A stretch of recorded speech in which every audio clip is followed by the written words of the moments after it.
I have a dream that one day this nation will rise up and live out the true meaning of its creed. We hold these truths to be self-evident, that all men are created equal.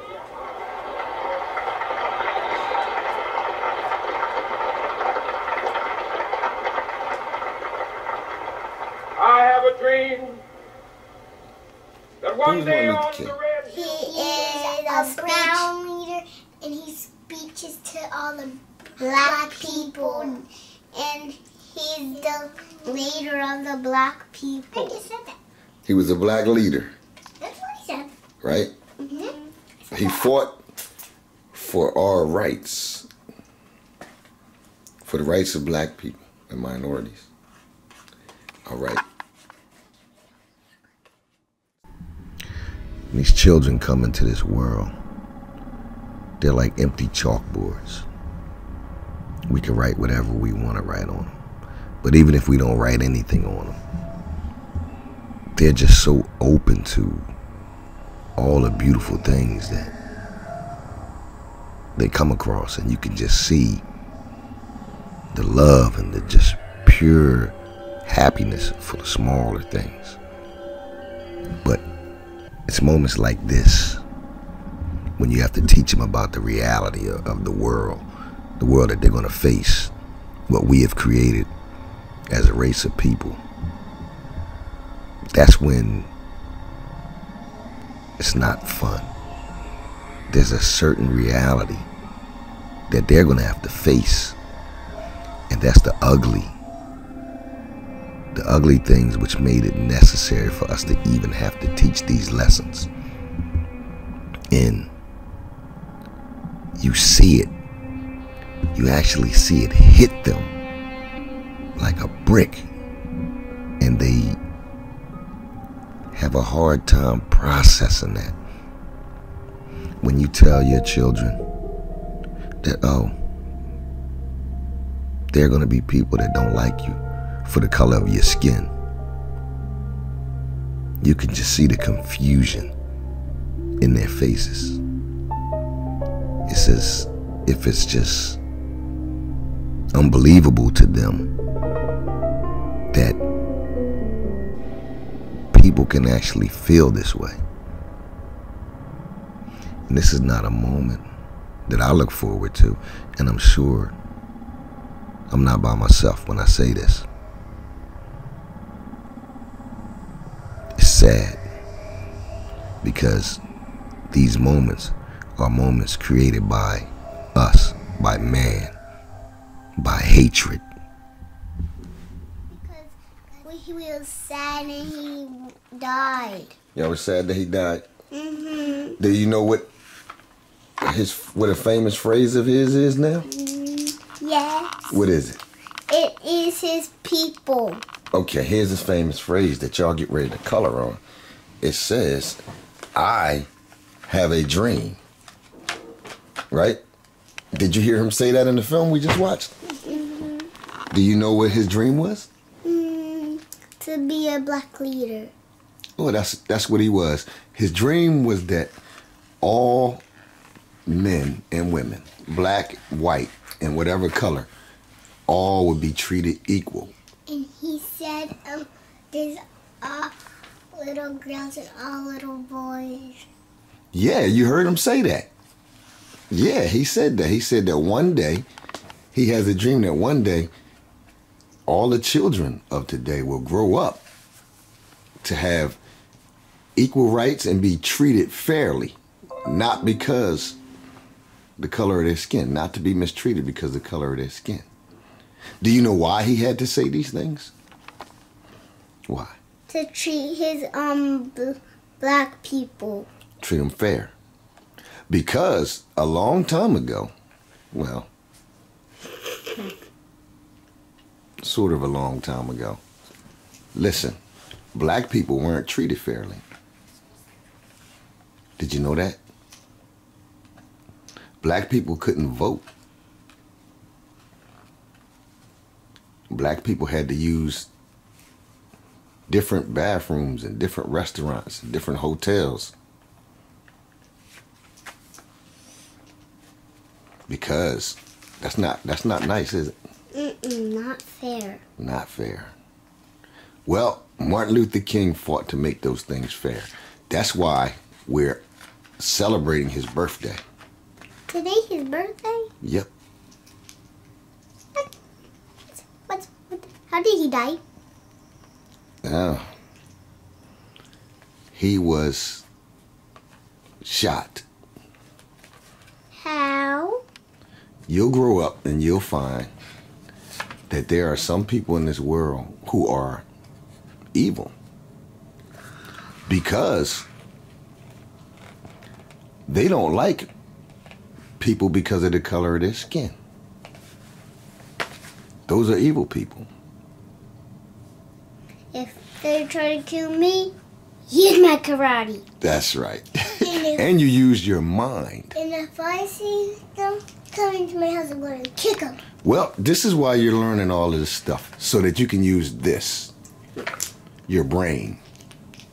Right? All right. So now, let's get to the activity. There are no fences here. I can walk wherever I want. I like to think that I'm a confident man. But why is it when I walk in certain places that confidence is shaken? Is it because I know that at one time, my people couldn't walk in these places?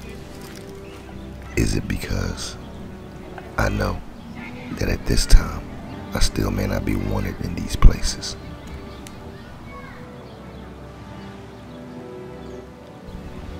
This land is beautiful.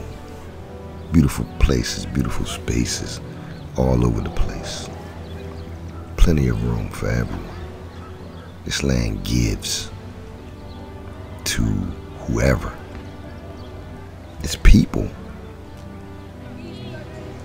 It's people who create borders, walls, and zones where everyone is not welcome.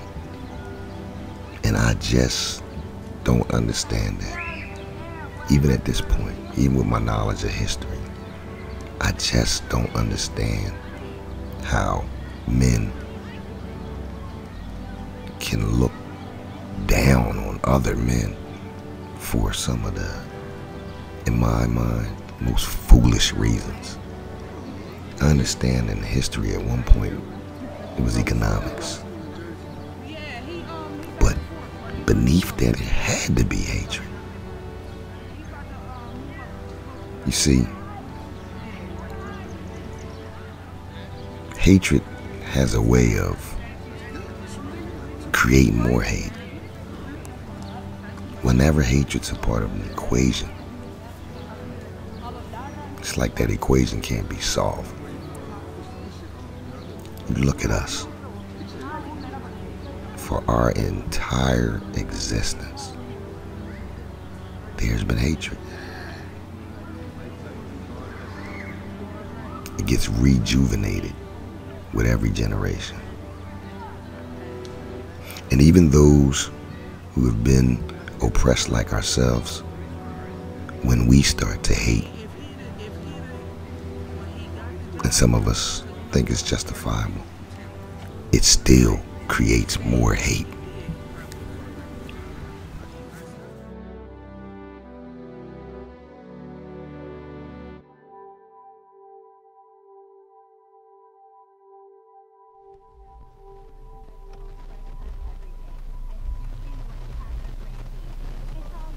You know, this neighborhood, man, it's always been like rough and just poor and hard and broke down. We were sitting at the light, and I remember sitting in the back seat, and I was looking at this guy sitting in the front seat, and I knew he was different. I mean, I was looking at his hair and his beard, and I remember while we were at the light, a couple of guys came up to the car. They knew my uncle, and They leaned in the window to speak to him, shook his hand, and then the guy looked over it at the passenger seat and told my uncle, hold up for a second, don't move. And he got up, he walked around the other side of the car, and he just leaned in and punched the white guy in the face. For me, that was like, at 5 years old, and you have no idea what's going on or what just happened. But as I got older, I learned more about, the impression that it actually made on me. And being in this neighborhood, seeing the things that I saw, us doing to each other, and then watching us, a black guy, walk up and punch this white guy in the face for what I interpreted at the time for absolutely nothing. To me, it made me feel like he was bad, we was bad. Maybe we as black people, maybe we are the ones that are not so bad. But again, this is before I knew anything about racism. This was my first experience.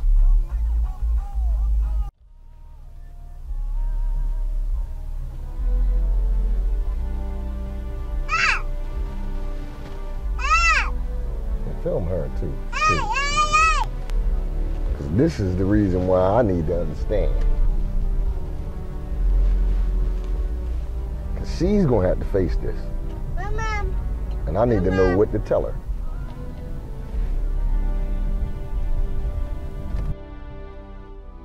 Thinking about the word evil and the word hatred. Those are some strong words. But when we think about our history, hate has been strong and powerful. Hate has lived through the times. And it's just as strong today as it was years ago. When I think about the word evil, we are always taught that from our cartoons, from TV shows, that there's always been a battle of good against evil. Good always wins out. But when you deal with real life, that's not really how it is. Evil wins an awful lot. And partly because a lot of the people who are actually evil aren't even aware that the things they do are evil things. They really think that they're good people because they love, but they only love certain individuals. Others, they frown upon, and they do things that can only be called sinister. But like I said, some of them are not even aware that the things that they teach are evil things. Suburban neighborhood, majority white folk. There was maybe a couple, one or two families of black kids that were on the not so nice part of the neighborhood. But other than that, it was your middle class, typical middle class family. When I was growing up, we were, able to play with everybody in the neighborhood. Didn't matter. We were all friends. We could leave the doors open all the time. Never had to worry about locking them because we always had each other's backs. All the kids looked out for each other. All the parents looked out for each other. It was just typical, suburban neighborhood that everybody got along and everybody looked out for each other. We didn't really hang out with the black families, but my dad, being the more talkative, mayor-like person, he got along with everybody. We knew about them, and we didn't discriminate. We were very nice. Go down, say hi if we were walking around the neighborhood or not, but you never saw us sleeping over each other's houses or going and hanging out solo by ourselves. But it didn't mean that we were mean to them or treat them any differently, but there was always that underlying, like, understanding, like, you just don't do that. And being a kid, you're just naive, you just go along with what you're told. And although it wasn't directed as a negative thing, it was just something that we didn't do. It wasn't instilled in our head that we couldn't hang out with black people. It's just, just kind of keep a barrier. Going back as far as I can remember, my dad, mostly on my dad's side, not so much from my mom's side, to where, the terms, the racist terms would come up, but it was never to the point where he had so much hatred towards black people or any other race. We didn't have many Spanish, Chinese, Indian people where I was. It was just white and black. And he just, made it, like he would say the N-word. But to us, the way he acted upon it, he didn't hate it, and he would do anything for anybody. So it was the actions that, perceived over the words. Granted, I knew, and he always told me, don't ever bring one of them home, because I'll disown you. But at the same token, he'd give you the shirt off his back regardless who it was. So he never told me I wasn't allowed to be friends with anybody. You can be friends with whoever. Don't treat anybody differently. But as far as dating goes, don't think about bringing one home.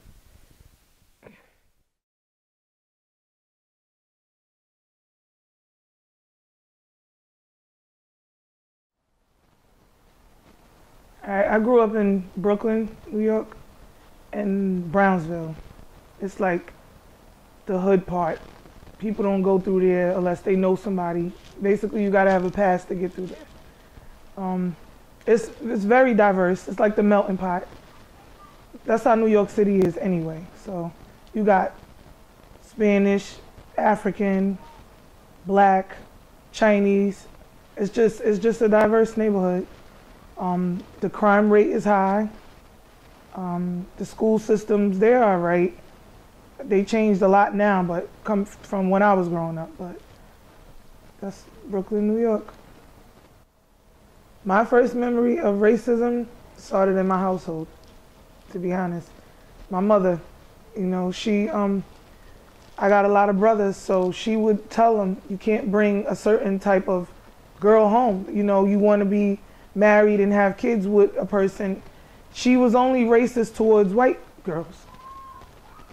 Like, you could bring any other race home, but not white girls. And sometimes Asians, like the Chinese ones, just because of the encounters she, had growing up. Those stuck in her mind, and she rubbed that off on us. So for a long time, like, no white girls. But that broke when my brother brought one home and had a baby by one, and all hell broke loose. But it introduced her to a different type of white person. She thought that all of them was the same because everything that she experienced, and it's not like that. So has my outlook changed on racism? Did I take anything from my mother? I took some things from her. Like, she's very paranoid about, white people because of everything that she's been through. So I took that from her into detail, the things that she's been through. But I do give everyone a chance. Like, I'll be friends with anybody. If I'm turned off by it, then that's just that. Like, if I feel like somebody's gonna be racist and, and they're not genuinely trying to get to know me, because I'm, of color, then I'll just dismiss that. But I think that my mother, what she said was very important in my life. I don't think that it was disrespectful or, like degrading their race. She only talked about her experience. So now I just take with me that all of them are not gonna be like that, but I do take into consideration that some of them will. And I keep my guard up at all times.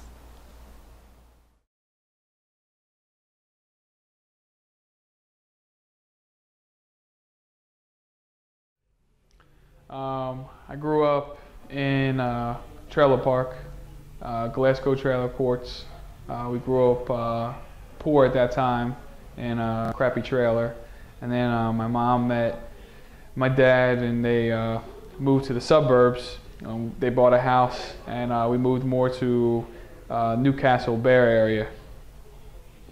What was that neighborhood? Well, when we first moved in, we were the second ones on the street. The neighborhood was just getting built, but as more houses and families started moving in, you had a whole different diversity of families moving in. You had blacks, you had whites, you had Indians, all different types of people. Did the races interact? Yeah, for the most part. For the most part, they kept to themselves. Nobody really bothered them. Everybody was pretty much friendly to each other. So when you say bothered them, you mean? Like nobody had a problem with each other. Nobody had a problem like, I can't believe this black family's living next to me, or I can't believe this Asian family's living next to me. Everybody was friendly. If they saw each other walking down the street, it was hi, hello. They'd talk to them for a minute or two, and then keep it moving. Nobody really had any hatred that you really saw towards anybody. So when was the first time you remember coming across racism?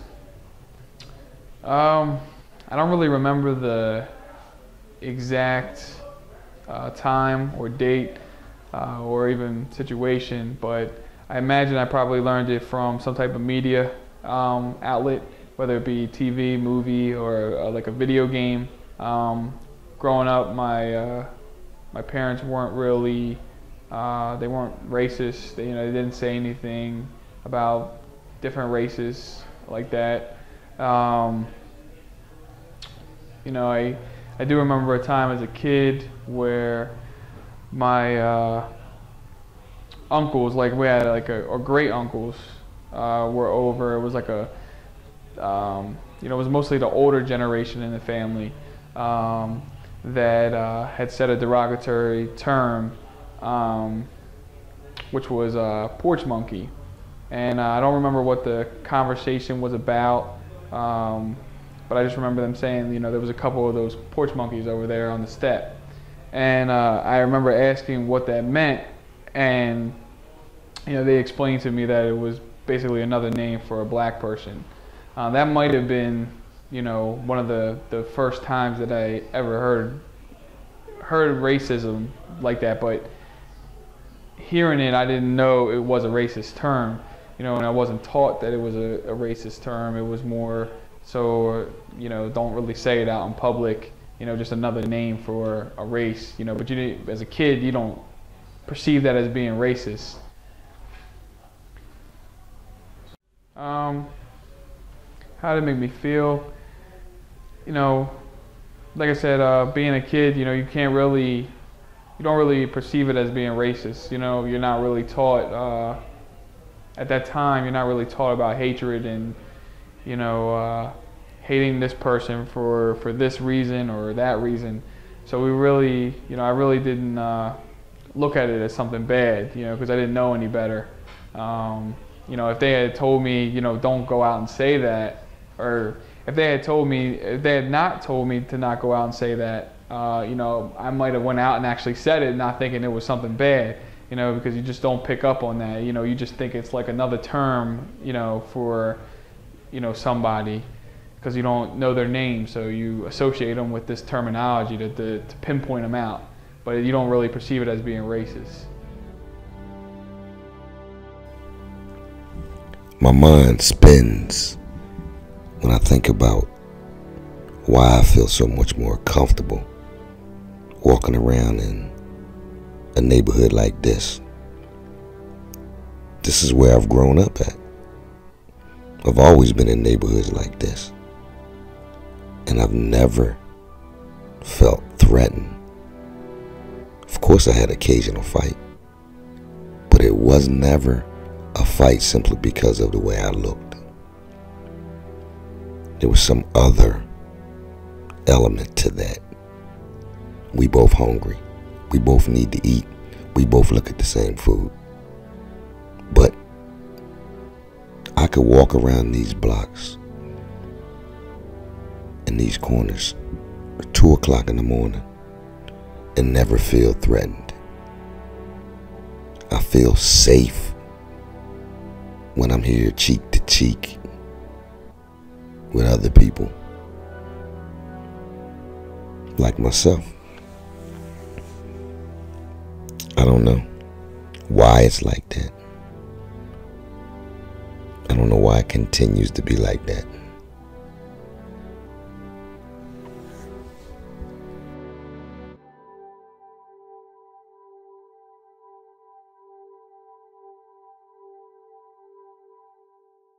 Do I wonder what white people see when they look at me? Like you said, interviews or just interactions, students, like classmates. I always think, what do they think about me? What are they gonna say later? I always think that, but I'm always myself though, so it don't matter. Like, I just feel like it's racism on both parts. I swear it is, but you know, I think it's more. I don't know. I can't even say that. I can't say that. It's more on the white people's side. Like, for real, y'all gotta really chill. But every time I interact, I always wonder, and it could be more than one interaction. I could be around you for a very long time. Cause going back to Ashley as my friend, we became friends after camp for about 6 years. When we got to high school, she started hanging out with these white people, and she said something to me, and I beat the shit out of her ass. It was so racist that I can't even believe I ate dinner at her house. I spent the night over there with her parents, and I knew that it had to come from her parents, because whatever I felt came from my parents. But now, as I'm older, I didn't feel the same way. Like, I got my own opinion. So I always wonder what they think about me when they see me. And I was around that girl all the time, so I say that. Yes, I always do. What she said to me, she called me a porch monkey. We was getting dressed, we was in the locker room and we was getting dressed. And I forgot, she wanted to hold something of mine, and I said no, and she got so mad. But she started hanging out with the white girls, but we still kept coming to each other because we was friends. And then she was like, she said 2 things to me. Porch monkey, and she said, you people.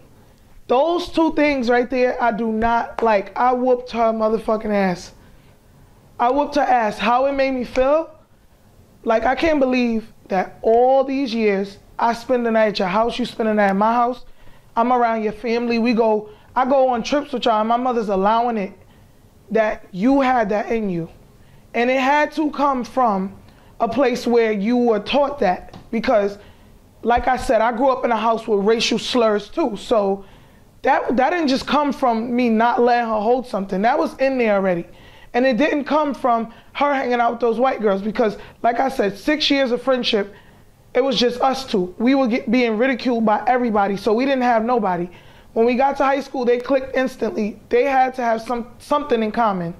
That's what it was, because those girls were known for being racist. Now you hanging out with them, but your best friend is black, and then you call me a porch monkey and refer to me as you people? No. When she called me those names, it hurt, because I trusted her. She knew how I felt about racism on both parts, black and white, and I knew how she felt about it. Well, I thought I knew. And she just violated.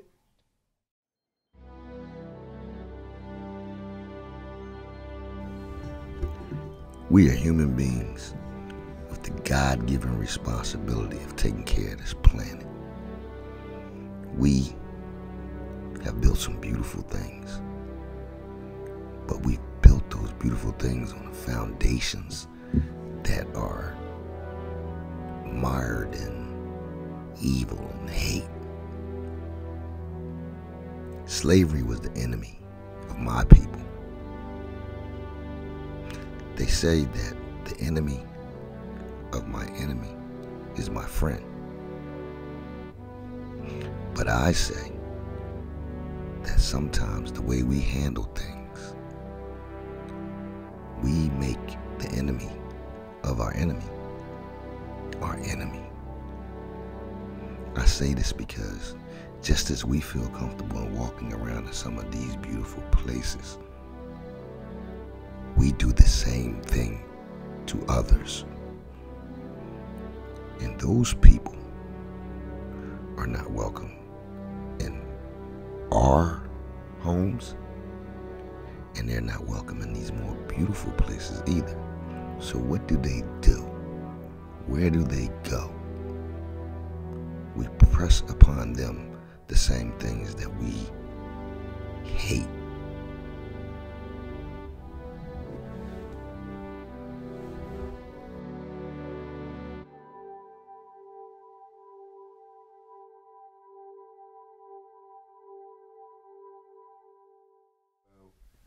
I was born in St. Francis Hospital up on the west side, but my family and I resided on the east side. You know, I was the only person in the neighborhood to have a white mother. Everybody else had a black or, you know, Puerto Rican. I was the only interracial child in the neighborhood. So it made me feel like I was outcasted from the very beginning, you know. I was too light. I was too light for the black people, and I was too dark for the white people. You know what I'm saying? So I kind of found myself always out or talked about or the center of bad attention because they didn't understand, you know. Half the kids didn't understand a black and a white parent can make something like me, and I look Latin. I've been called Mexican, Puerto Rican, Cuban, everything but what I really am. And then once they understand that, now I'm no longer that. Now I'm an Oreo. Oh, you're black, you're white, or your mom this, or your mom's a crackhead. Just because she's white in the neighborhood, and the only white person you'll ever meet in the neighborhood. Like, we were the only ones to have a car on the block, so they made it look like, oh, we're too good for everybody else, you know. So we had to make sure people weren't leaning on our car and disrespecting our house, and you know, it just made me feel like an outcast from the very beginning. To this day, it feels like I still haven't gotten it because it still happens to me. Like, for instance, my name is Nicholas, and my mother named me Nicholas Brian Maddox so that I would have a white name for applications, and she presumed in her mind that that would give me a better chance at a job. But in the reality of it, they're expecting a white person to show up with that name, and then they see someone like me with tattoos and braids, and it automatically throws my application in the trash. Whereas my brother has a real black name or Latin name, so when they say, okay, we're gonna call him, they already know we're getting this. But if it, in his mind, and we just went through this with the last application, the guy walks into the front room and doesn't even know that I'm Nicholas Maddox because he's looking for a white guy. He doesn't even know why I'm in his office, and once he finds out I'm the applicant, the whole interview kind of just turmoiled, spun out of control, and gave you the "we'll give you a call" deal. So I don't think you can ever cope with it. The most you can do is get tougher towards it. Don't let it affect you. Oh, your mom's a honky. Oh, who cares? Oh, your dad's a nigger. Who cares? If not, you're gonna be fighting every day. You're gonna go to school just to fight, to go home to defend what? Someone's ignorant thoughts? Well, I really don't have a big family. She's got the big family. Really, it's just me, my brother, my sister, and my father here in Delaware left. It's hard. Half of her family, not half, that's a bad word.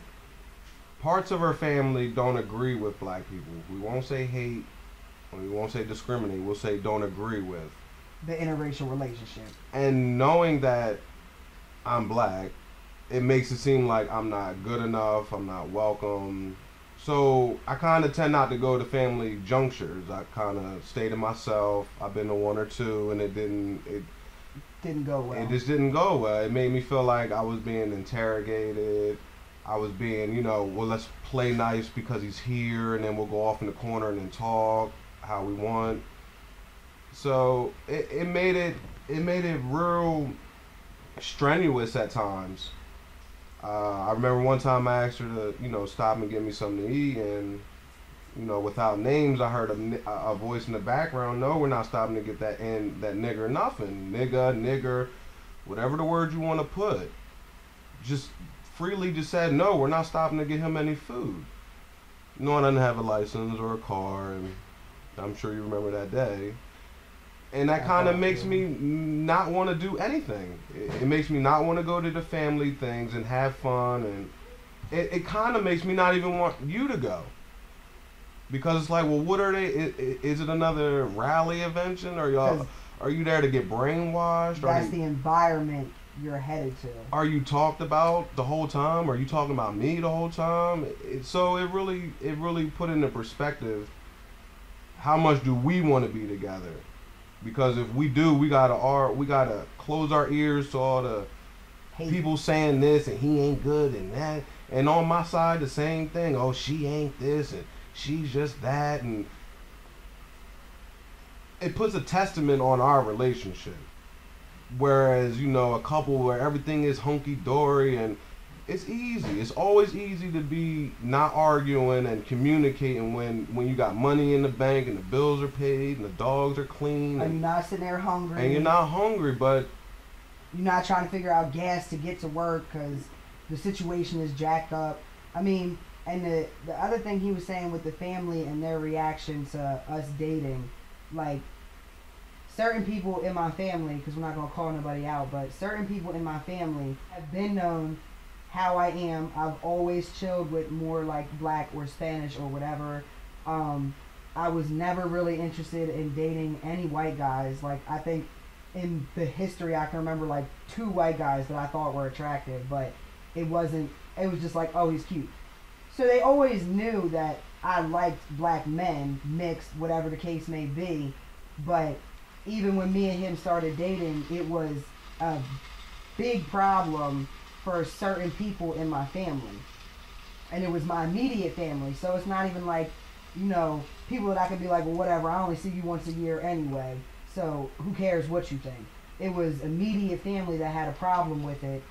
And for me, the disrespect that was shown was a major problem, to the point where I cut him off for 2 years until you get your life right and realize that I don't care what you say about him, that's who I'm going to be with, whether you like it or not.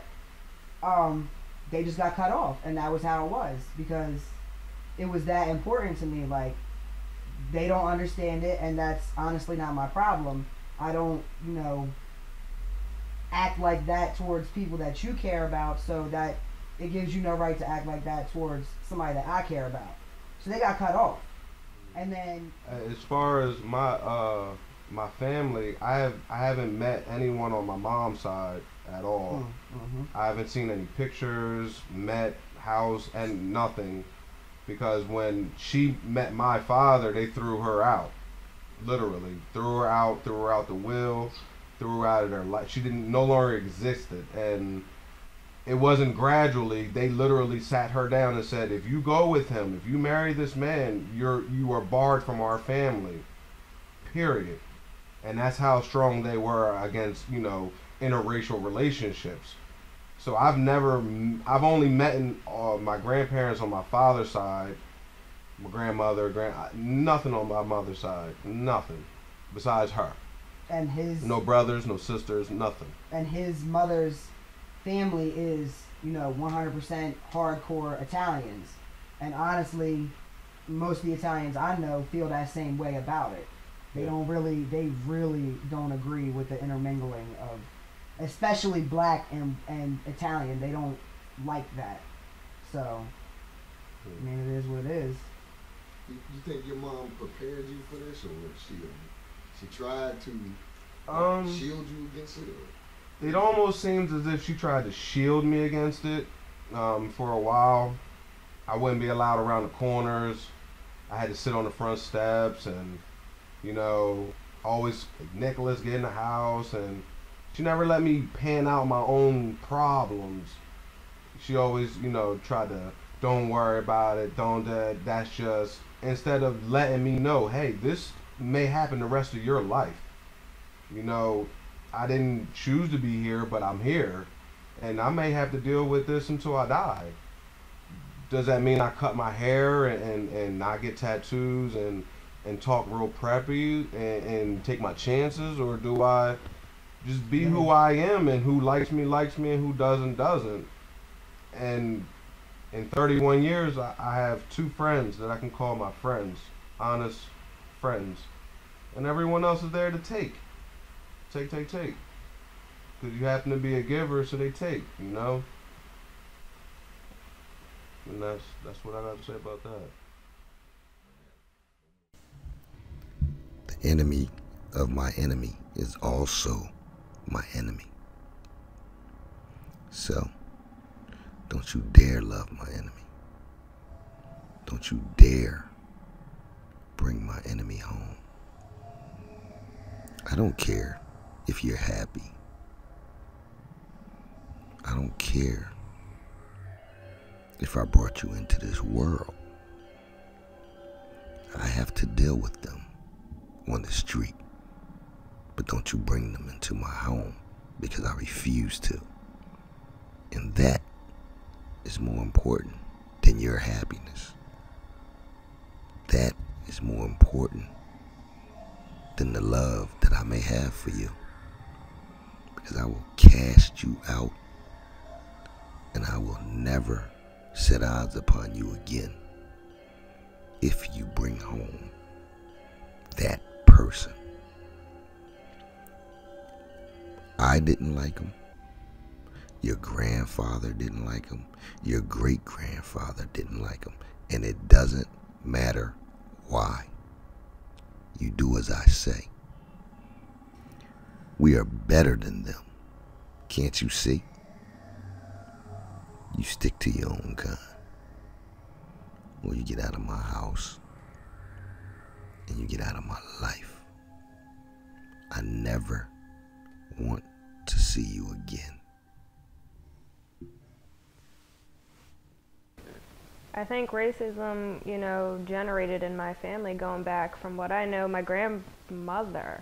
Not so much from my mother's side, it stemmed from my grandmother because I was a lot closer to my father's side.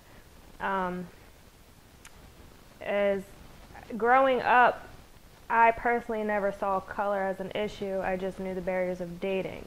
I was very, giving, receiving to anybody that came across from me, but my grandmother and my grandfather also, my aunt hid her boyfriend for a long time because she knew she would devastate my pop-up, her dad. I never met my grandfather, so I don't really know how he was. I just knew he didn't like black guys at all. Why? I'm not sure, but I'm thinking it was the generation that they grew up in. They were born in the 30s. They grew up and that's all they knew. Racist, the whole movement and all that, that's their era. That's what they've known. And my aunt had to actually hide her pregnancy for 8 months and didn't want to tell her. And including my father, her brothers didn't talk to her for months after they found out who the father was of the baby. And my grandmother till this day said, do you trust him? He just makes me uncomfortable. And, I just tell her, it's been 30-some years. At some point in time, you need to get over it. I said, he's not going anywhere. I said, you need to look past the color he is and look at him for the man he is standing there. When my aunt had a daughter by this black man, it didn't go well at all. At all. My dad's uncles didn't talk to her, didn't speak to her. My grandmother was so upset with her. And growing up, Brianna and I were actually inseparable She's 5, 6, okay, a lot of years younger than me. But she's my baby and will always be my baby. And growing up, once my dad and uncles got past the whole black father thing, they accepted her, but still would make jabs, racial jabs at her.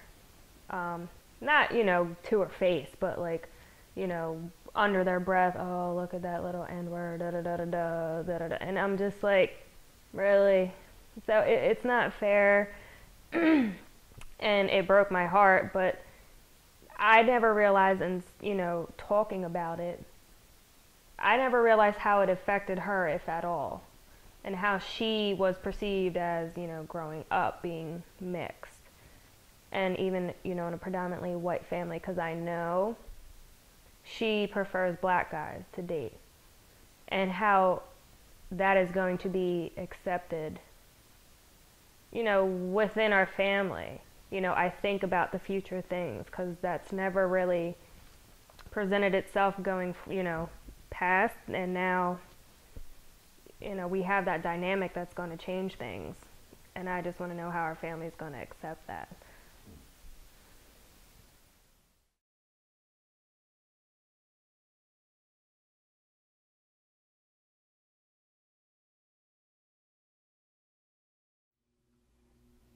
I moved here from Claremont, Delaware, about 28 years ago. Myself and my husband and 2 children. And when we first moved in, I actually was in the hospital, and my husband and the children moved in. When they were moving the furniture here, someone hollered, "Hunky alert." And my son was looking around because his brother was with him, who is white. And he didn't particularly care for that, because being in Claremont, we lived among people. We didn't look at it as color, black and white, plus coming from a diverse background as far as my family. So that shook him up a lot. He didn't, it didn't make him feel comfortable.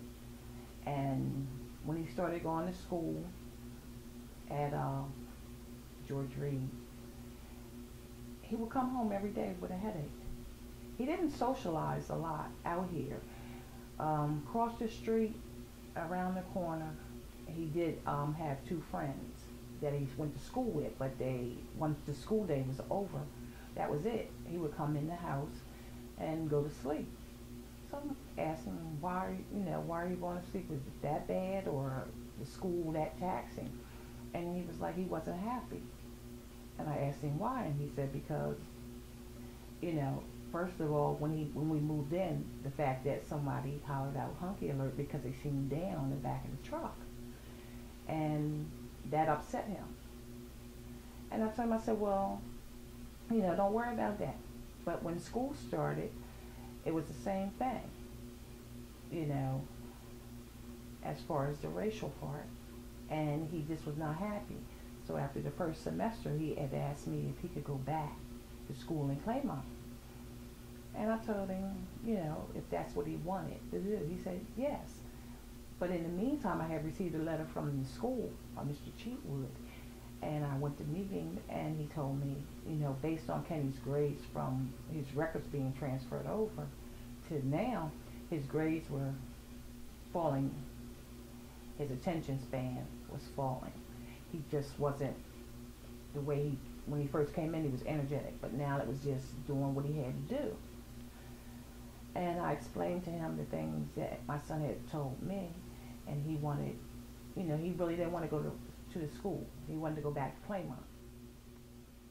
So I used the neighbor's address, and I transferred him back to Claremont.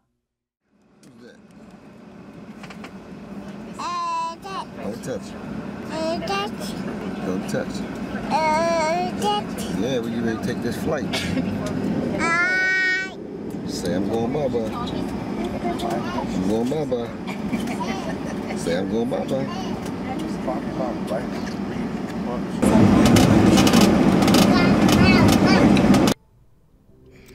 living up north my entire life, I was kind of familiar with the type of racism and discrimination that, I've experienced or we have experienced up here. We always heard stories about how it was down south, but up until this point, I really didn't have any way of knowing. I knew up here we had to run if we crossed into this neighborhood or that neighborhood, but for the most part, we felt as though the racism we experienced, as much as it bothered us, had to be a little more subtle than it was down south. We always looked at down south as being the heart of it. So I wanted to fly down to Baton Rouge and talk to some people down there about their experiences to get firsthand account of, what they had to go through. And if it was as bad as everybody said it was, if it was as bad as it was for us.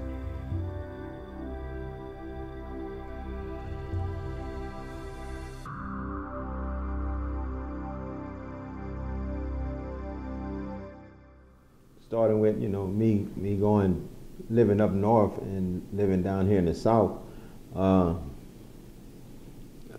I think there is a difference. There is a difference in racism in the north and racism in the south.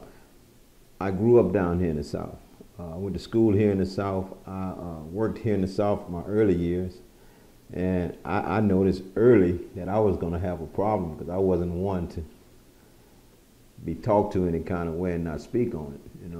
I had a good work ethic. My mom taught me work at a young age, but when I got out of high school, I started working on the shipyard, and as a young fella, man, they had a lot of older people, older white guys, and that believed one thing and believed what they say was the law of the land, and you just couldn't tell me anything. I found out early what that workplace looked like in the South. Some people was able to tolerate it, but maybe I was looking for those key words that tick me off in some kind of way, because it looked like I could just hear it, the way they talk to you, how they felt about you working in their workplace.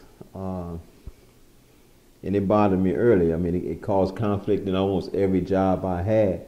Between that and other jobs I had, I always bumped head when it came down to how they handled me as an individual. Might have not been racist.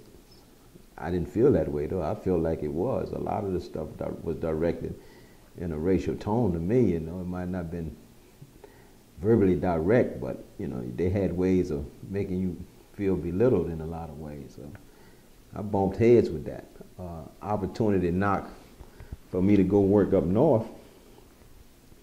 I think it was a good thing for me. I got a chance to see a different environment, man, and I did. I went up north and worked in Delaware, and to some, that's not really north, because Delaware was part of that struggle of equality also for a long time, man. But I saw a piece there. I went up there 23 years old, man, and thrived. I went up there for a 2-year maintenance contract and stayed 27 years, just because I was comfortable in my environment, I felt like I was able to do more. I was able to accomplish more, You ran into some racism, but I had been groomed by some of the biggest racists on the planet down here in the South, so the little attention they had was candy shop, so I dealt with that and stood my ground and walked through that like I was in La La Land, man. So I got through that and was able to maneuver in life a little better. I think up north it was a little more behind the scene than it was out front. Down south, it's right in your face. you know, you learn to maneuver around it and deal with it a little different. You know, my opinion, just mine. I know we have tension, but we work together. We sometimes socialize together. What I found out is sports was our common bond. I've seen racial tension calm down over a Saints game. All of a sudden, we can break bread together. After Sunday come Monday, we go back to our Nutricona, man, and that's real talk, you know. That New Orleans winning that Super Bowl, man, it brought the tension down a little bit because they wasn't feeling too sporty around here about African Americans with our first African American president. You know, it's like they had done lost the Confederate War all over again. You know, say, how much do you want them to take? You know, so it was some tension. You know, then you had a terrible thing like Katrina come through that just shifted the makeup of the state in a way that those folks wasn't ready for. You know, and it made things a little more interesting for people, man. You know, New Orleans had its strengths, but it was a predominantly black city.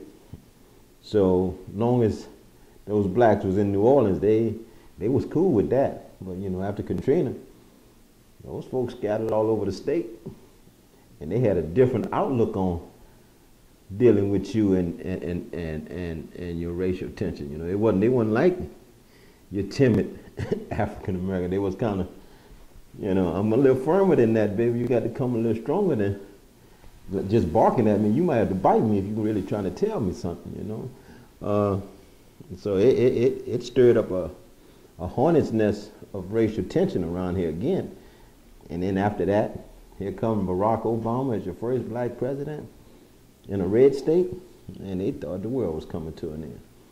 You know, and it's a sad thing, you know, but it's the truth of the matter, man. And still today, they don't want to hold it as their problem with Barack Obama is black, but it's rooted all in everything they say, man. It's rooted deep down in everything they say, you know. But it's okay, you know.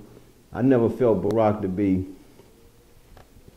the savior of the United States. I always thought it was just progress. I always thought it was just a step progress. But back to how I felt about working in the North and working in the South. I don't think I could have stayed up there as long as I did if I hadn't been comfortable with my environment and the opportunity I had by working up north. It had a lot to do with helping me deal with my own issues as far as racial tension. You know, I got a chance to calm down. People say, man, Walt, you was a whole lot happier in Delaware.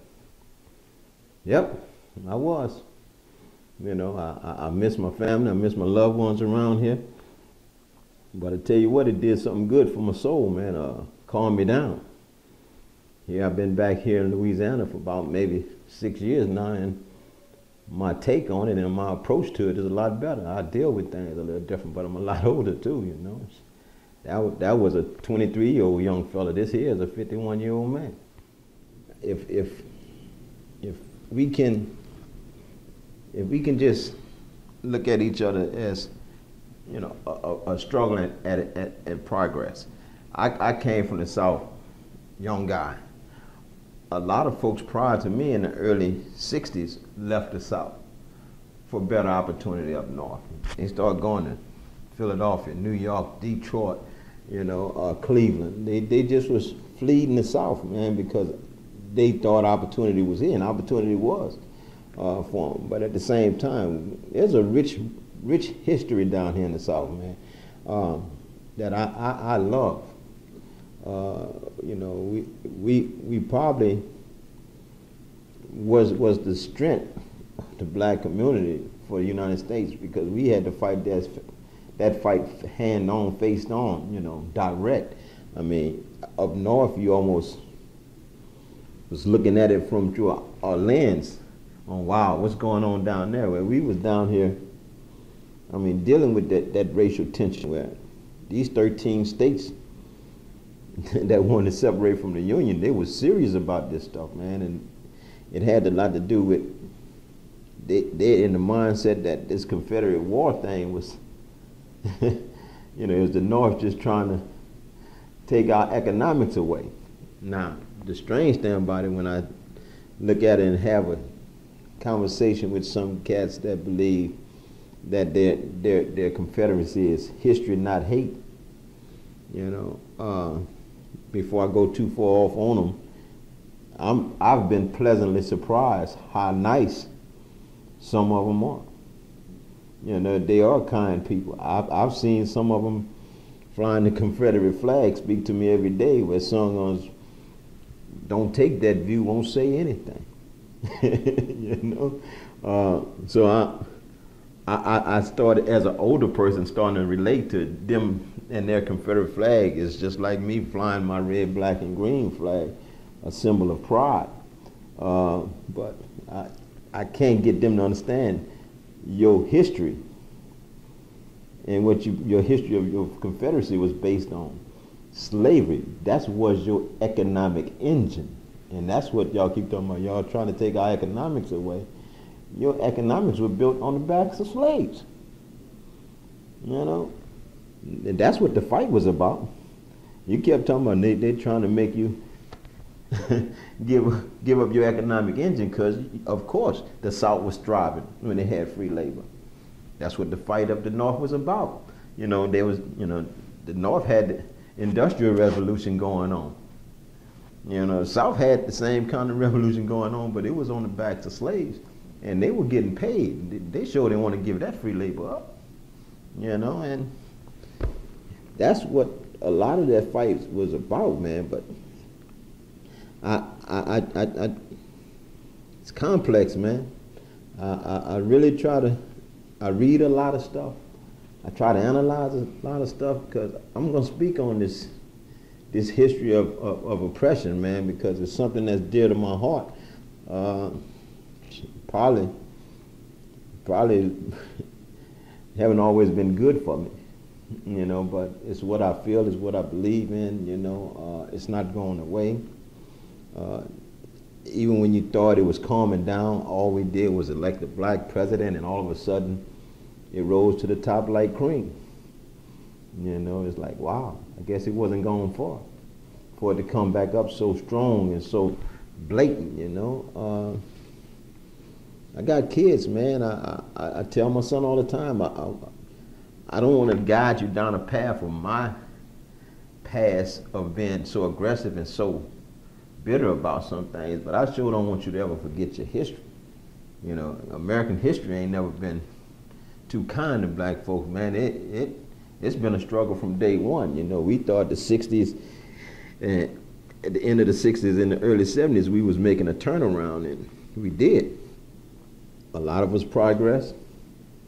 That's a topic that's a little interesting because a lot of us that progress almost done got brainwashed and forgot where their progress come from. You know, all of a sudden now, you know, the thing is, man, the public school is this, the public school is that. Man, there was a time they didn't even want you to pick up a book. You know, when you're gonna step up and say, let's be a little more sensitive to the public school situation. It's economics, it's money, man. You know, these kids, these inner city schools are financially strapped because the basis, those who done well, now they trying to move away from it and leave it back as a skeleton. Now you done drained that whole system for your uprising, your ability to learn, read, and all that. There was a time they didn't want you in their schools. You know, we fought to get that. You know, you went to school, you thrived. Now you're on the other side of the track. You're doing good and wondering why the others can't get it. Everybody, you know, hundreds of years of oppression, man. Some made it through, but you got a lot of them that still got the basic fundamentals that they missed. You know, reading, writing, arithmetic. You say, well, it's all in the parent. You're right. But the parent ain't never had it. You know, so what they're teaching their kids is just survive. You know, fit in where you fit in. Get it how you get it. You know, but no background to support higher education. You know, 70% of our kids in public school, man, need all our support. And what hurts me about politicians, man, they act like they don't even. It's not a big problem. It's not. It's a huge problem. We got to do better towards that 70% that's getting a subpar education. You know, everybody like, my kid going to private school. My kid, you know, I want him out of here and into a charter program. I'm a fan for all of them doing well. You know, I'm one of those parents. Well, not just a parent, but as a kid, I thought that private sector was flawed because that private sector came about during that time when segregation was trying to integrate schools, and those people didn't want their kids at school with black kids, so they took them out of public school system. You know, they took them out of public school system and said, you know, they had a little more control at their private school. They put a price on that education, and now you can't afford it, so you're not able to get it. You know, so that I can go on a lot about that kind of stuff, man, because it rubs me the wrong way. I see it every day. I see injustice all kinds of ways. Now, I'm not letting my people off the hook. Opportunity is there. We got more opportunity than any group of people in our society, man. We can go to school, free will.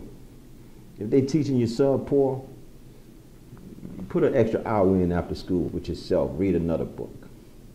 You know, go get help. Go to the library. Use all those resources they offer. You know, get it yourself. Find a need to be hungry, man. You know, I could have done better. You know, I try to push my kids to do better, but I'm also learning you can't make them do nothing they don't want to do. You know, so they gotta want it. We gotta find a way to make them want it. You know, but that's my take on that. You know, we just got to do better for self, man. I put stuff around me all the time. I got this poster behind me with Barack Obama and his Michelle Obama on the big screen, and like it's great, but it's just progress, man. It ain't no world changer. It ain't no world saver. It's progress. You know, I got pictures of folks 200 years back on that same poster, been speaking on the same thing about progress, and that's how long it took progress to happen. You know, Frederick Douglass was arguing this stuff 200 years ago. You know, 150 years ago. So, and that's one of my idols. You know, spoke truth right to their face, and I believe, you know, you find a way to pick your heroes, man. I got a lot of folk that I look up to, man, and those who spoke truth and was direct with it made me feel good, man. Nelson Mandela, Malcolm X, Martin Luther King, Medgar Evers, Stephen Biko. I mean, the list goes on, man. You know, Marcus Garvey. You know, Harriet Tubman, Nat Turner. You know, it's just, we got a legacy, man. There's no need for us to be walking around here mindless.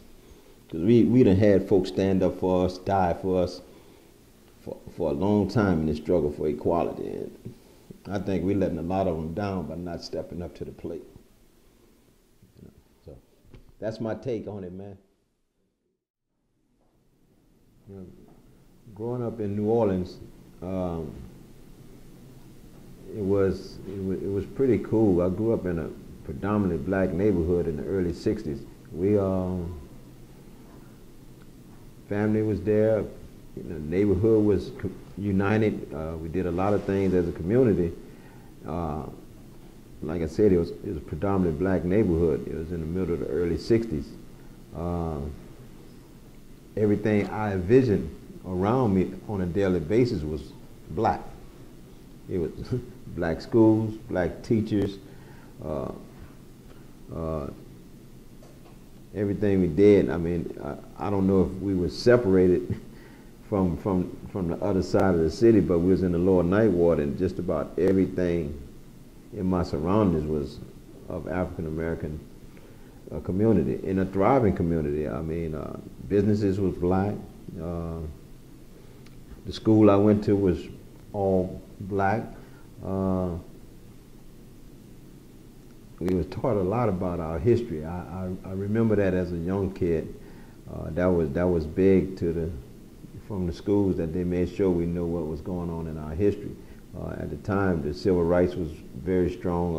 I remember going to school, and the day or the time when Martin Luther King was killed, how it affected everybody. It's like the whole school, the whole community went into mourning for a while, and then it went into rage. That probably was one of my first experiences of noticing racial tension as a kid, but it touched me in a way that still today, that I look back at that time in my life, and it was,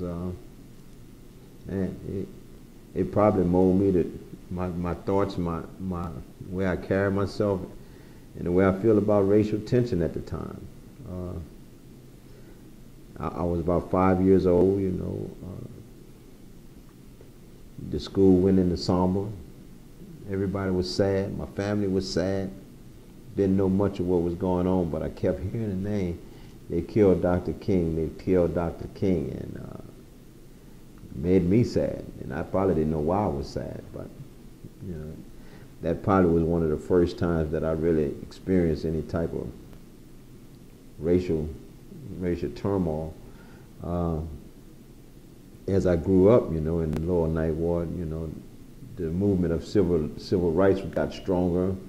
My family was active in it. My mother was active in it. My aunts, my uncles, my grandmother. I remember one time they having a meeting at my grandmother's house on the community being active in the civil rights struggle.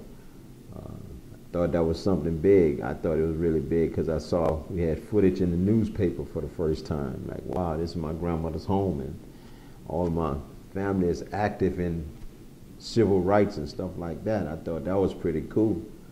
But then years later, it really almost took like a dark side, because I started seeing real activism going on. Black Panthers was in the community. Seeing them taking stands, you know, where they're holding the community down with guns and stuff like that, rioting and stuff like that. It was like, wow, you know, that was probably the next big change in outlook on racial discrepancies with me as a kid. I grew up looking at the Panthers like idolizing those guys, because it looked like they was there to defend us, protect us and stuff like that, you know.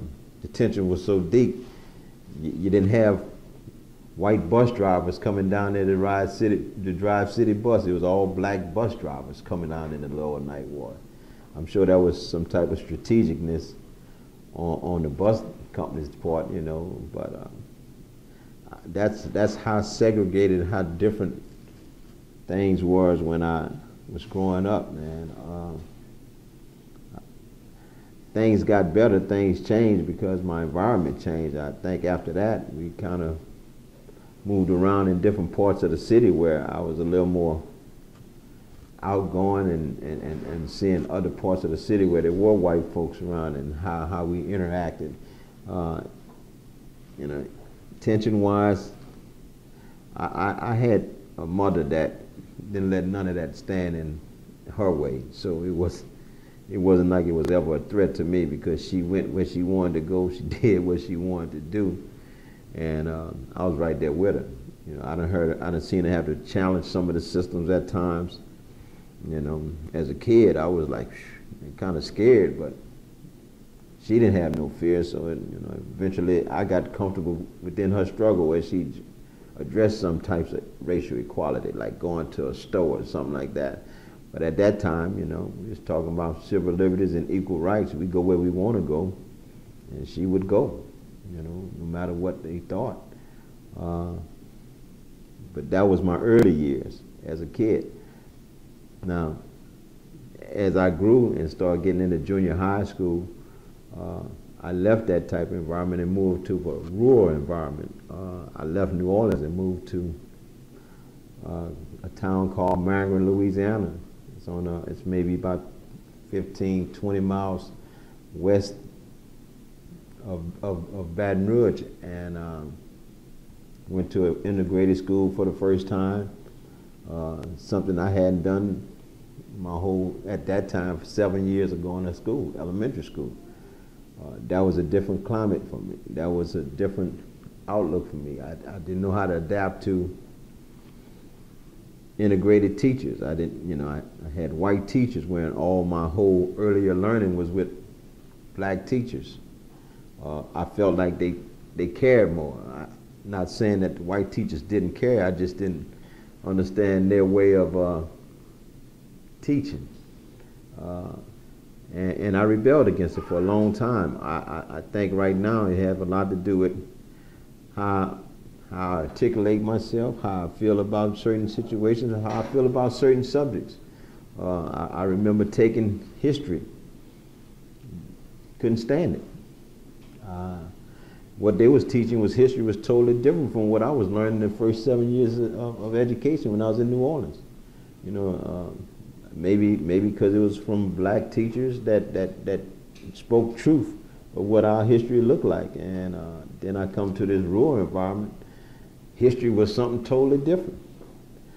That started making me question, is what's truth, and I took the attitude that the teachers didn't care about me. And as I got older, I realized they cared. It's just that, as long as I cared about what they was teaching, it was good, man. But it made me a rebellious fella for a long time, and I still may have a rebellious taste in my mouth right now because of it. Dealing with society in a rural environment. Where now?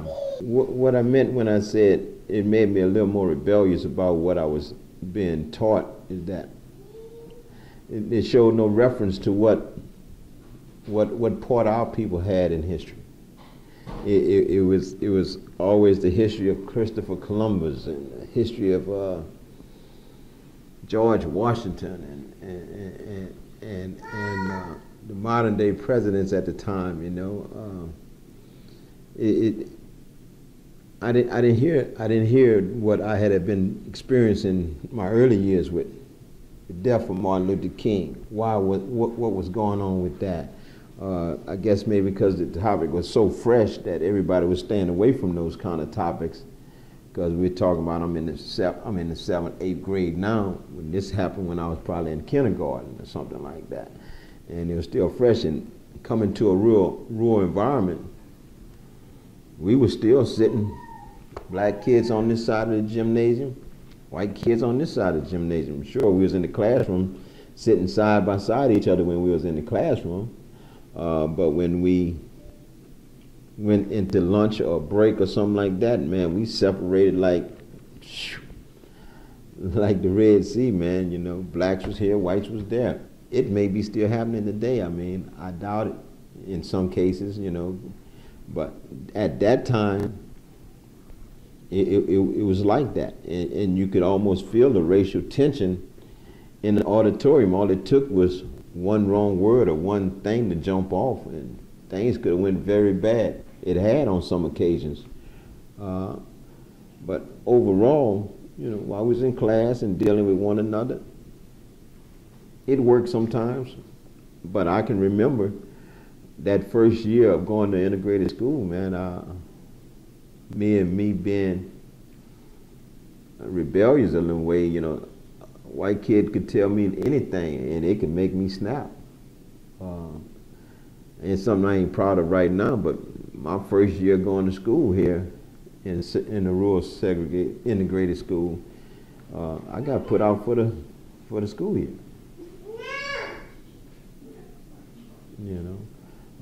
Because of fighting. Some cases where I thought I was provoked, some cases I might have just felt like I was mad about it. As I'm older now, I take blame that some cases it might have been something that I just had bitterness about. And a lot to do with it. I think it had a lot to do with how they was viewing me as a person. like if I was less than. Now, I can't put all that on all my teachers that was there, because as I got older, I realized they really was trying to teach me something. I just was refusing it because I didn't think they was telling me all truth. I think I got more truth in elementary school from my all-black school, all-black teaching, than I did when I went to an integrated school. But it was something to hide from. I mean, their truth, the truth was ugly, and why bring it up? Why stir it up?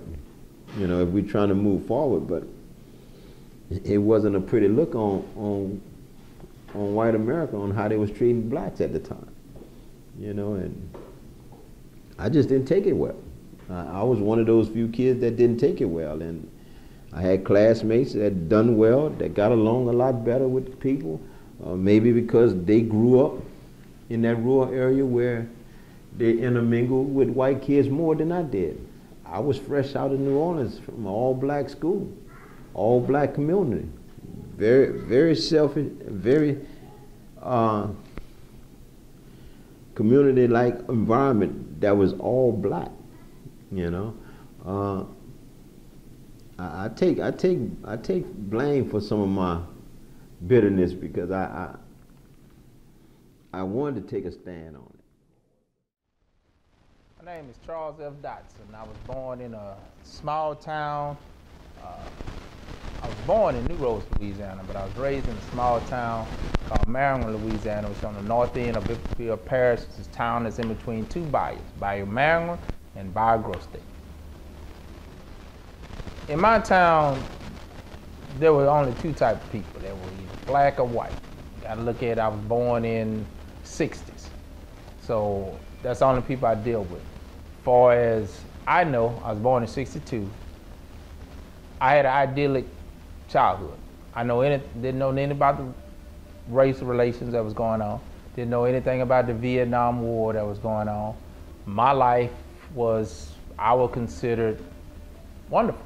I was just a kid, raised up, mother, father, grandparents down the street, aunt and uncle on one side, cousin on the other side, mama's sister back over there, daddy's sister and husband across the street, daddy brother and his wife, dad's grandparents, my dad's grandmother across the street. So I grew up playing and having fun. Had no concept, had no idea, no thought about anything about with race, because I was around all family and went to school with everybody. So I had no concept of what it was like. Don't recall having seen white-only signs, even though I know those signs were up when I was a little kid. But, who knows what's going on at 5 or 6 years. All I knew was Captain Kangaroo, Buskin Bill. I got up, I played, I had fun, parents come home, go in at night, that's it. I didn't get to hear nothing, see nothing at all. So I would think my parents sheltered me, but we lived in the country. My dad worked construction, my mom was a nurse.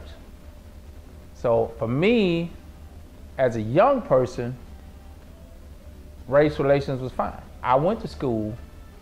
The schools were already integrated by the time I got to the junior high. Let me rephrase that. When I was in grade school, I went to grade school with white kids, from kindergarten to 3rd grade. And then when I went to middle school, from 4th to 8th grade, I went to school with white kids. I went to school with white kids in high school, even though by the time I got to high school in 76 or 77, my high school was then predominantly black. My graduating class was predominantly black, but I still went to school with white kids. I think the only time I can say during that time was the racism that the white kids in a school that was predominantly black, certain programs, like there was a trip to France, the white kids went to that. The black kids didn't know about it until it was almost time to go, and I'm sure some of us could have went. So the question always was why. But my school, my end of the parish was dominated by black people. You know, now the stores and businesses, they were all owned by white people as far as I know, but far as anything culturally, it was black. Majority of the sports teams was black. Our championships were won by black. The most people I deal with, the white kids, we didn't mingle socially. The one thing I did notice that what I would call that living in the country and the high school being a central thing is we'd have football games on Friday nights, and then of home games we'd always have a dance after the game. White kids never came to the dance. Now, not that I cared at that time because I was doing my own thing, but they never came to the dances. So other than the spring dance or our prom, socially, we didn't interact with each other. But I would always think that in my town, in my high school, the social activities were dominated by black people. And what the white people did, I didn't know, but in reality, I didn't care either. It was never talked about in my household, you can't do whatever you wanted to do. There was never anything in the household that, you know, this is for blacks, this is for white. That was never discussed in my household. My parents never told me I couldn't do whatever it is I wanted to do. I never heard, you can't go here, you can't go there. As an adult, I knew those places existed, but as a kid, that was never, I got to when we went to the two major seats at that time, you know, it was different, everything's all internet, but then going from Maryland to New Roads, Louisiana was a big deal. But I could go anywhere I wanted to in New Roads, or going to Platte, or coming over to Baton Rouge. There was no time that, oh, you can't go here, you can't go there. Didn't know that. Even after turning 18 and becoming an adult, I still went wherever I wanted to go. But the places I went to were places where black people were. And the reason I went there, clubs, bars, restaurants, whatever, because I was there. That's where the women were, so that's where I was. So I didn't mingle, but I didn't worry about could I not go there. Now I knew that there were places that black people wasn't wanted, i.e. over in Livingston Parish in Denham Springs, Louisiana. We'd always heard about, you know, the Ku Klux Klan is over there, and the Ku Klux Klan was there. But that was 2 parishes over. I had no desire to go there, and I didn't go there. Not that I was worrying about something, but everything I wanted to do was here. So race wasn't made as a big deal in my house. It was never like the white man holding you, the white man's out there to hold you down. I was always taught that the only person that could hold you back was you. Dealing with racism, as far as me, back in 1980, I joined the Marine Corps.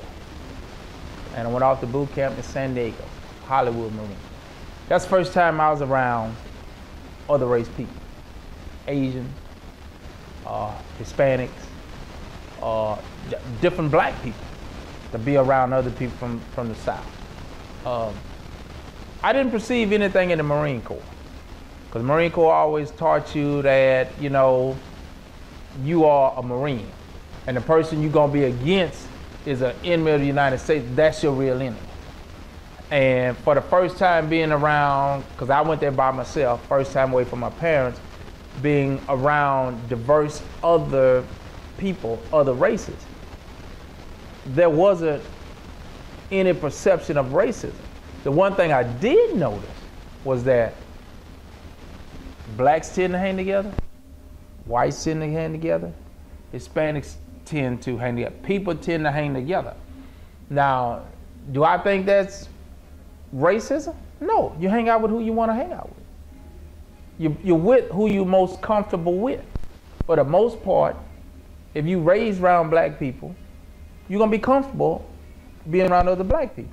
If you raised around nothing but white people, you're going to be comfortable being around nothing but white people, you know, in your insulated community.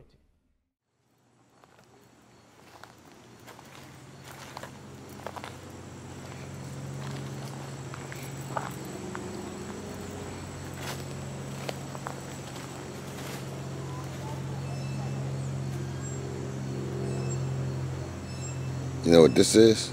No. This is usually a stream. But what happened to all the water? It dried up for now. But when it rains real heavy, the stream comes back. And when it is real sunny, and when it comes in, it's gonna dry out. Daddy, let's go over there. Go over where? Over there. Let's go see some nature. I thought you didn't want to go in the trees. I do now. You do? Let's go in the trees. Why can't she go in the trees? Why can't she just go look at nature? I mean, that's the way it's supposed to be. It's supposed to be free to enjoy this world, to enjoy this planet, to enjoy this environment. But for some of us, we never quite get there. We never quite get to the point where we feel absolutely free.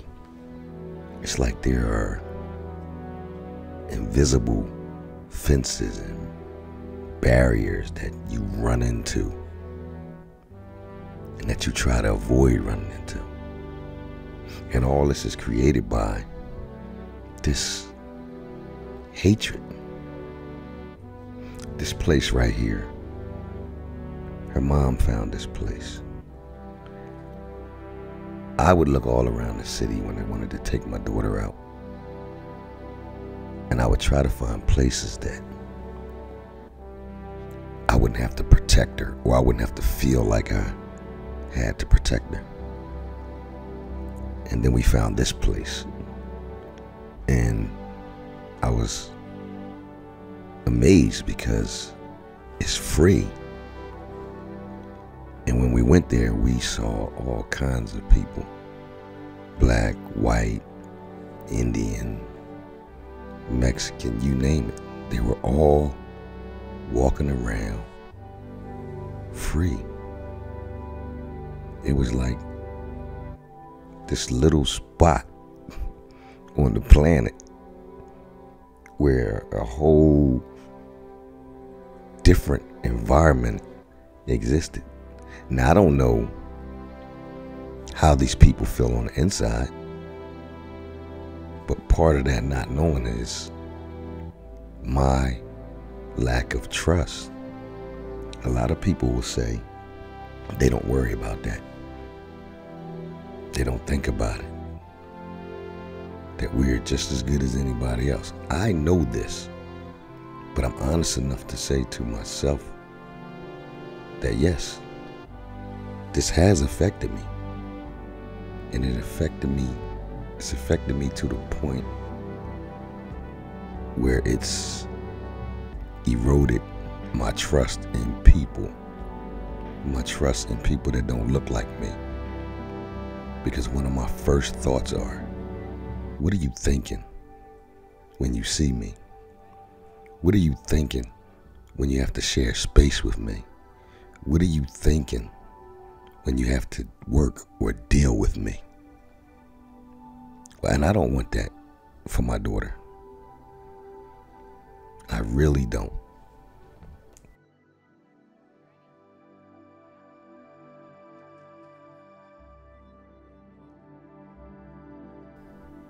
My daughter doesn't worry about these things. She just enjoys the moment. She's free at this point in her life, which is probably the most happiest point of her life. I look at this man helping my daughter ride this pony, this white man. She doesn't care that he's touching her. All she knows is that this is a person that's helping her. But I wonder what he thinks. Is this out of the kindness of his heart? Is this sincere? Or is this just business? And after they're done, he'll go wash his hands. I don't know. And it may be an unfair thought. But man has put that burden upon me.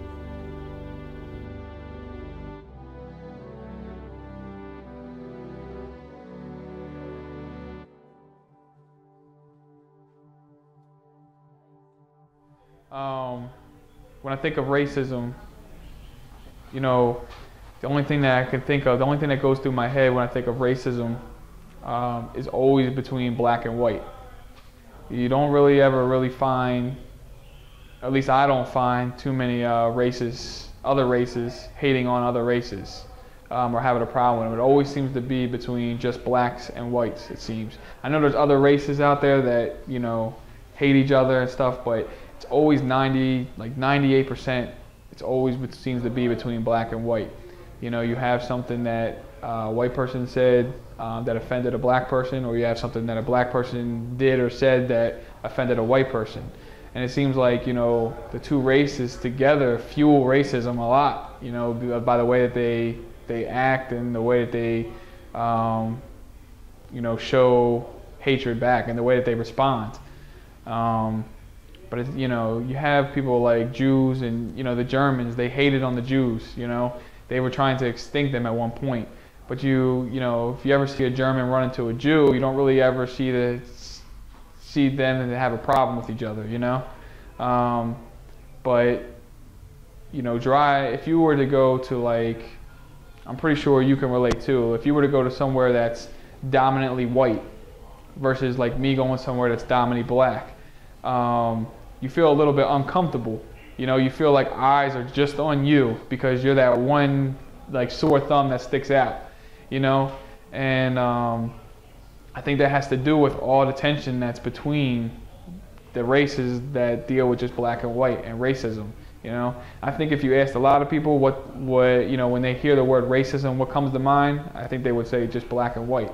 Not so much, you know, hatred for just people and their skin color in general, but mostly just black and white. That's crazy, because I know the times that we've worked together, we've been in both situations. Right. You've been with me in the black areas, and I've been with you in the white areas. Right. So, you know, I wonder sometimes if that is dominant in our eyes because that's what we are. You know what I mean? Like, maybe there is a lot of other racism going on, but what we notice is the black and white because that's what we are. You know, I would say it's part that, but I would say that there's a lot more to it. I would say that media does a lot to it too. One of the things I noticed is that I would have Spanish friends, right, that could say the N-word, and a black person wouldn't get offended. But if a white person said it, they'd be very offended. Now, this word in general is supposed to be a derogatory term, you know, for a black person. Yet, you know, and I get the whole, I think I get the whole idea of, you know, why it would be more offensive for a white person to say it versus a black person, versus a Spanish person. But the word in general is derogatory, you know, and it's made to bring, you know, black person down. You know, it's not made to lift them up, it's made to bring them down. And you would think that, you know, with racism in general, that it would be a problem whoever said it. But, you know, like I said, getting back to that whole thing about, it always seems like when you speak of racism, it always seems like it's between white and black. And that's kind of a perfect example. You know, you have other races that really aren't offended too much if another race says that. But you have a white person that says that, you know, and they get offensive.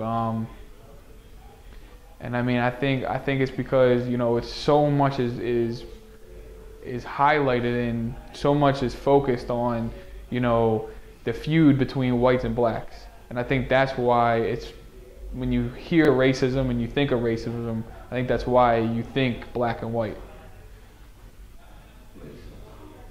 What do you think about that term? Do you really think, what do you think about the term? What do you think when they say that?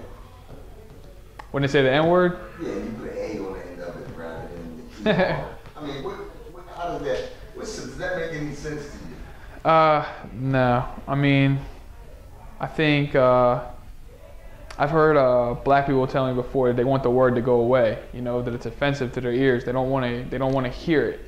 But when you have other black people calling other black people that word, whether it be, you know, because they're saying something ignorant to them or just, you know, using it as a gesture, like a hello gesture, you know, the more you use that word, the less it's going to go away.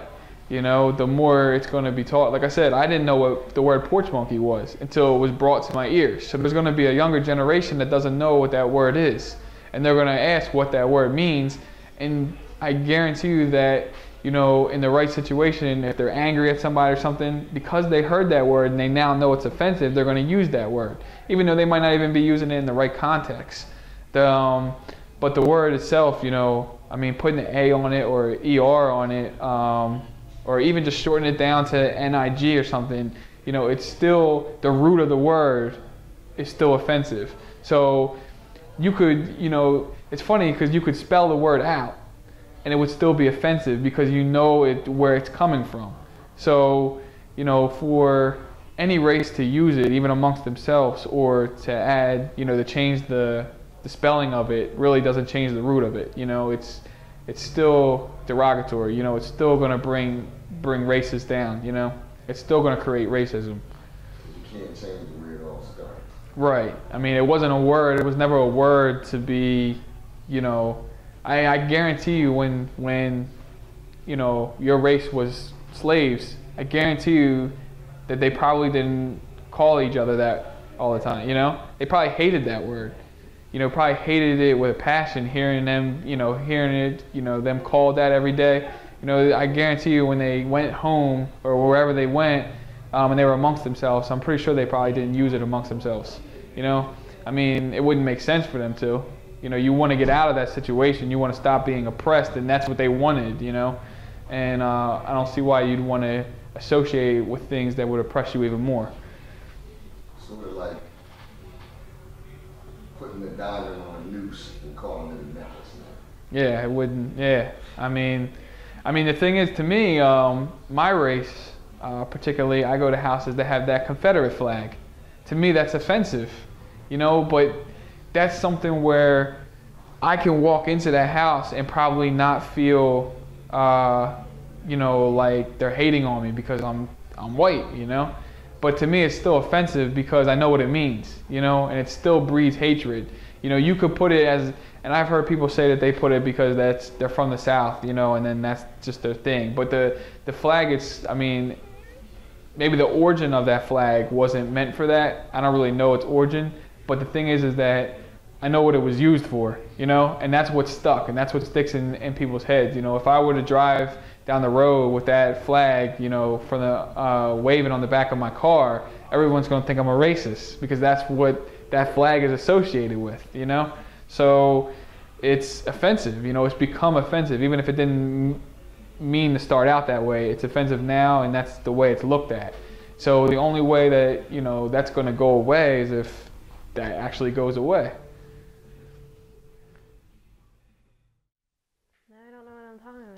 Okay, now I gotta go back. Okay, as far as me dating, initially I was never attracted to black guys. I never was interested in black guys growing up. Had friends, thought they were the greatest, you know, bullshitted. They always liked me.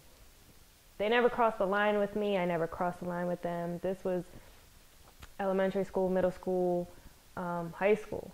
Like, they kind of just maintained their lane.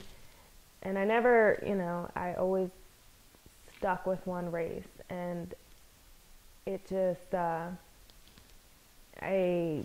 growing up now and getting older, I realize it's how you're treated that should matter. And how you're respected as a person is what should matter.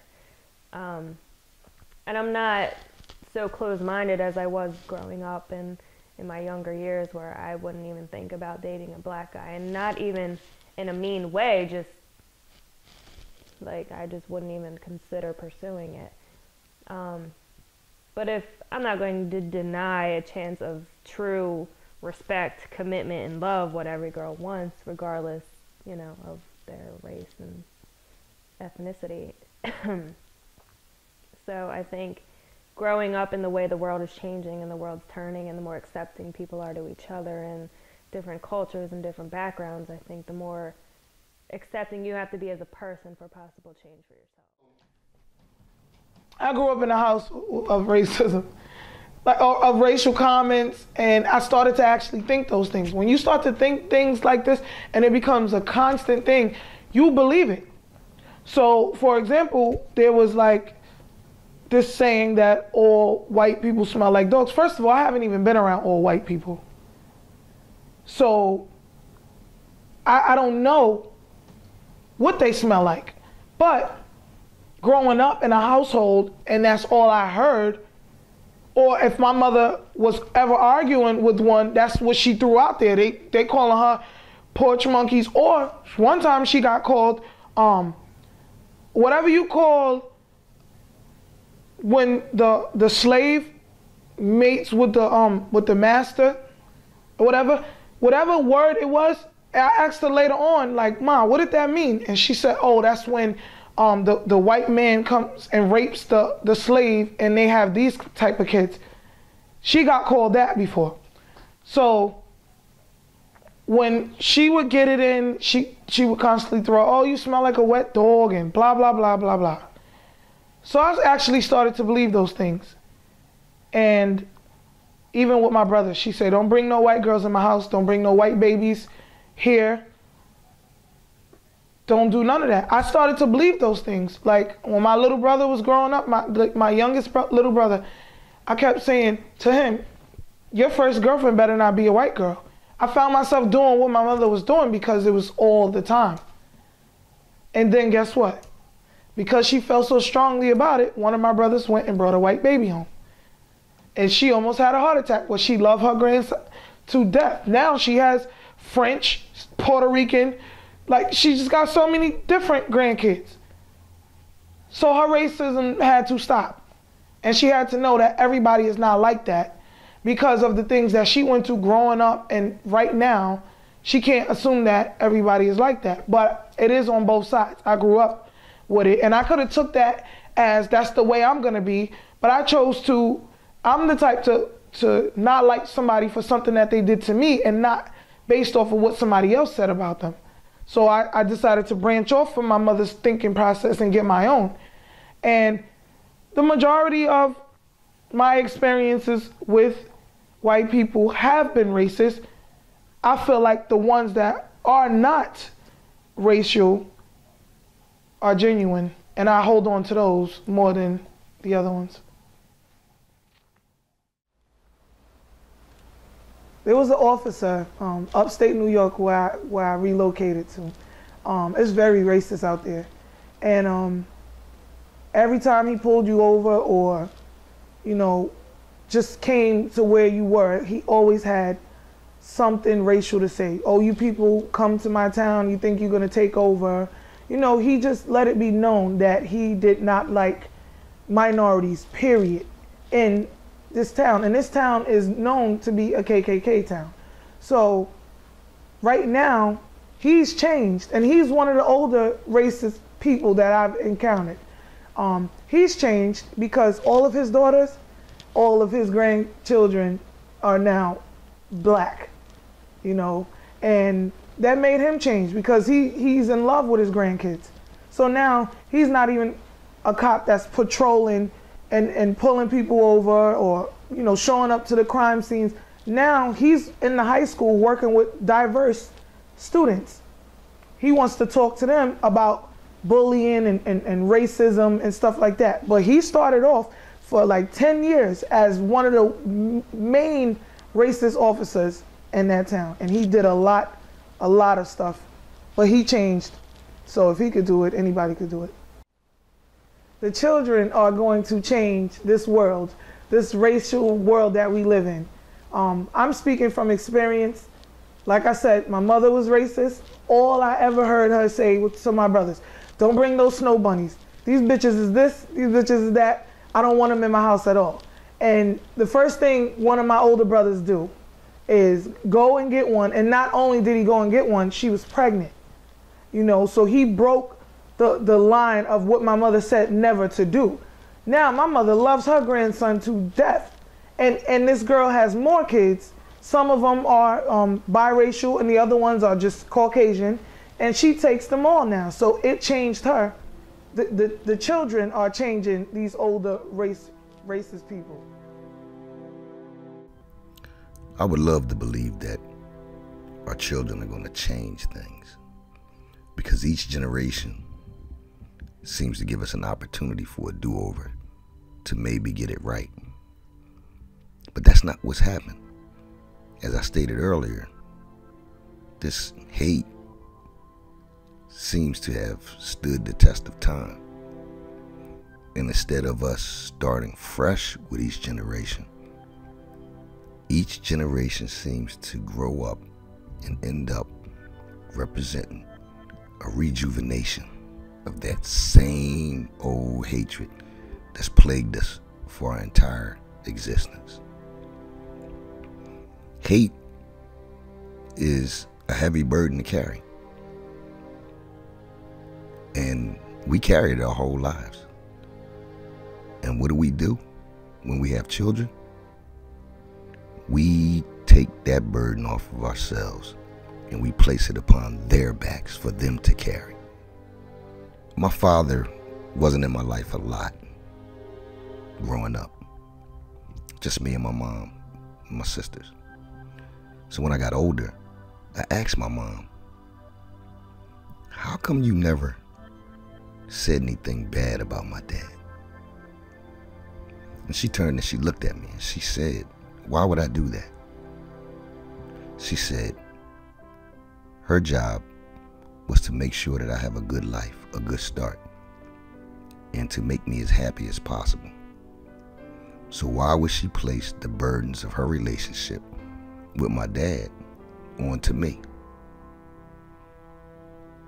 That made so much sense to me, and I've pretty much lived by that.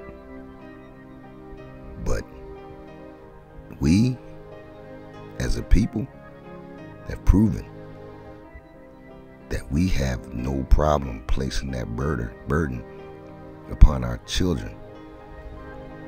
And if they don't carry it, if they choose to do otherwise, we will disown the very lives that we brought into this planet, the very people that we have nurtured from birth, that we have loved. I just don't understand how a person can bring themselves to do that.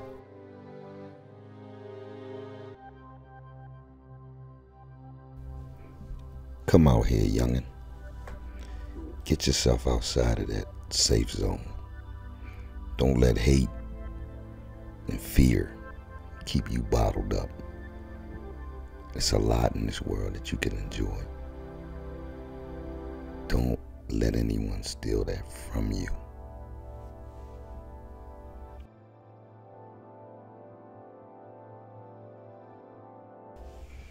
I've used the words hate and evil an awful lot during the course of this project. But I talked to a young lady who gave me a different perspective. She spoke of our state of being here in the United States and the things that push us forward. And it would seem that, in her opinion, racism is just a tool for an even greater cause. I'm not sure if greater is the word for it, but racism is a tool for another cause, which may be sinister. See, here in the United States, the saying, money is the root of all evil, is pretty accurate in my mind and in hers, because we are living based upon this dream that we'll all be rich one day, and that anybody who stands in our way is expendable. Well, what better way to get the most powerful people in the world, which is the masses, to go at each other's throat than to use racism? One day we'll render that age-old trick useless. And when we do, we will truly see prosperity and happiness, and we will no longer allow the rejuvenation of that hate. Until then, we just gotta stay strong. And those of us fighting the good battle, keep fighting and spreading and passing that on to our children.